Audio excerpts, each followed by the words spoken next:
আজকে আমি ঔষধের মতো একটা ড্রিংকস তৈরি করব। এটা যেমন পেট ভরে, তেমন পেট ঠান্ডা রাখে, তেমনি হচ্ছে আবার পেটের বিভিন্ন ধরনের অসুখ কিন্তু নিরাময় করতেও সাহায্য করে।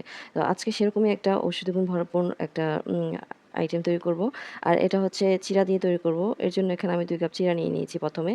তারপর হচ্ছে এগুলো পানি দিয়ে ভিজিয়ে ভালো করে পরিষ্কার করে নিয়েছি। আর পরিষ্কার করে কিছুক্ষণ এটা রেখে দেব। একদম ফুলে ওঠা পর্যন্তই এটা পরিষ্কার পানি দিয়ে কিছুক্ষণ ভিজিয়ে রেখে দেব। তারপর হচ্ছে এখন আমি ব্লেন্ডারের জারে ৩ টা কলা নিয়ে নিয়েছি। এগুলো ছোট, ছোট চন্দন কলা বলে, এগুলো নিয়ে নিয়েছি। এখানে চাইলে বাংলা কলাও নেওয়া যায়, সাগর কলাও নেওয়া যায়। তো আমার কাছে যে কলা ছিল আমি সেটাই নিয়েছি। তারপর হচ্ছে এখানে দিয়ে দিচ্ছি চিনি, লবণ, তারপর চিড়া যেগুলো ভিজিয়ে রেখেছিলাম সেগুলো।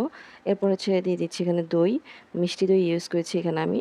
তারপর এখানে গুঁড়া দুধ দিয়ে আমি এটাকে ব্লেন্ড করে নিব। এই শরবতটা খুব বেশি পাতলাও হবে না, আবার খুব বেশি ঘনও হবে না। মিডিয়াম মতোই রাখবো। একদম পাতলা করলেও এটা ভালো লাগবে না, আবার একদম ঘন করলেও এটা ভালো লাগবে না। তো পরিমাণ মতোই হচ্ছে আমি এটাকে ব্লেন্ড করে নিয়ে নিব। তারপরে একটা গ্লাসে নিয়ে নিব। এখানে গ্লাসের মধ্যে আমি খেজুরের গুড় একটু গার্নিশের জন্য, দেখার সৌন্দর্যের জন্য একটু দিয়ে দিচ্ছি। এটা পুরোপুরি অপশনাল। এটা চাইলে আপনারা স্কিপ করতে পারেন, নাও দিতে পারেন, সরাসরি খেতে পারেন। এটা কিন্তু খুবই মজার একটা খাবার। আর হচ্ছে এটা পেটকে অনেক ঠান্ডা রাখে।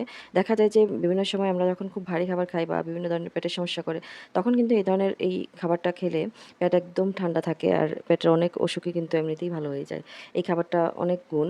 তো এখানে হচ্ছে আমি কিরকম ঘনত্বটা রেখেছি সেটা আপনারা দেখেই বুঝতে পারছেন। তো এইভাবে করে আমি ঈদের সময় আমার এক আত্মীয়কে বানিয়ে দিয়েছিলাম। ওনার হচ্ছে পেটের সমস্যা ছিল।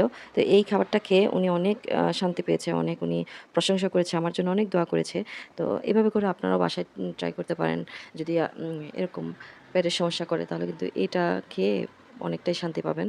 তো এই তো আমার হচ্ছে পুরোপুরি রেডি হয়ে গেছে। আর উপর দিয়ে আমি একটু গার্নিশের জন্য আবারও হচ্ছে খেজুরের গুড় দিয়ে একটু দিয়ে দিয়েছি। তারপর হচ্ছে ৩ টা কিশমিশ দিয়ে দিয়েছি। এখানে যে আমি হচ্ছে দইটা ইউজ করছি সেটা কিন্তু শরীরের জন্য অনেক উপকারী। আর চিড়া, কলা এগুলোও তো পেটের জন্য অনেক উপকারী।